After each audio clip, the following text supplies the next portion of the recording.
Помните ли, че не ни пускаха на откритите фитнес зали да отиваме? Бе, знаете ли, че отивам на Витоша и уния са служили полицайите една кола и не мога ме пусна от Драгалевския манастир да отида и горе на Успорска да потренирам? Може да се представите психично болни заболявания, че по време на така наречена пандемия. Знаете ли, че в Америка не ги пускаха да пясъка на плажа, а ги караха само по брега да се разхождат?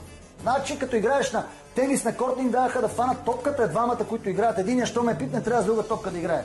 Вие може да си представите каква подигравка има с вас. Може да си представите какво ни направиха тия нашите кретени. Че ни даваха да излезем от къщите си, че бяха сложили на всеки град, бяха сложили вишки, да не мога да влезеш в града. Бе. А знаете, че вишките са купени и при следващата пандемия ще затворят всичко.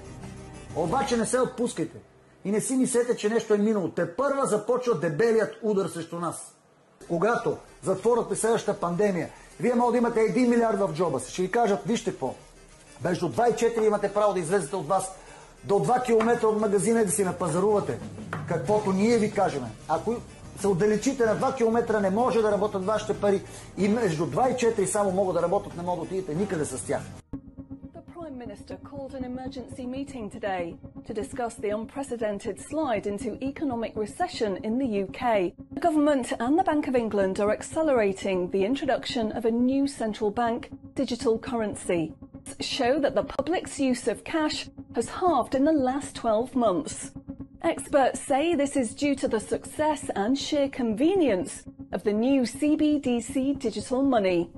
The government has announced that all cash will be phased out completely over the next 3 years.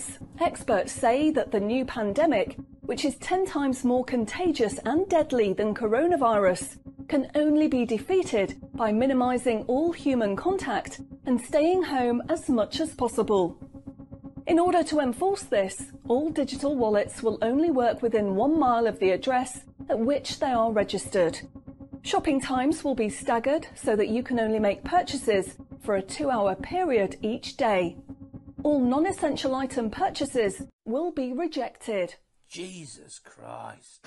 Като и обявят една екологична пандемия, голямата измама, която предстои, и кажат, че всичко е замърсено, никой не може да излезе с колата, ще ви кажат, имате право на 50 кг бензин на година. Оттам нататък, ако ще да имаш Ягуар, Ролс-Ройс и Ламборджини, няма да мога да го караш. Така че, тия къде си мислите пари, ще бъдете едни умреляци. Now we have in Europe this threshold. Above 1,000 euros, you cannot pay cash. If you do, you are on the grey market. So you take your risk. You get caught, you are fined, or you go in jail. Or you go in jail. Or you go in jail.